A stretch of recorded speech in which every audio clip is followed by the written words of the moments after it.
नमस्ते सबैलाई, म दीपक बोराको तर्फबाट। यति बेला म आफ्नो गाउँमा छु, चौका भिलेजमा छु। असारको महिना छ, जताततै एकदम हरियाली छ।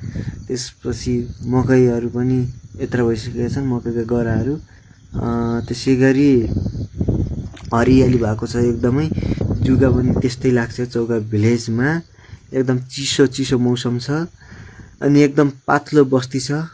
यो गाउँ वारिपारि छ। अहिले चाहिँ म पारि नै छु अनि पारिमा चाहिँ एउटा घर यता, एउटा घर यता, एउटा घर त्यो तल छ अनि कोही घर यता अनि वारिपारि छ अनि उतातिर ठुल्ठुलो पहाडहरू देख्न सकिन्छ।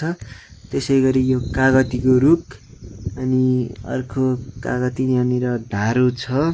त्यसपछि धारोसँगै फलफुलहरू छ, आलीबखडा, त्यसै गरी यता सुन्तला, मौसमी, अम्बा, सबै नासपति, अब सबै फलफुल हुन्छ यता। त्यसै गरी यो घर चाहिँ यो मौसमीको रुख हो।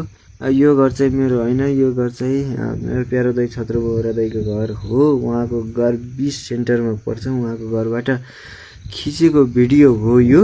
अनि उता पारि गयो ओखरको रुख अनि उता माथि थोरै देखिरहेको त्यो चाहिँ मेरो घर हो। त्योभन्दा माथि उता हाम्रो अङ्कलको घर।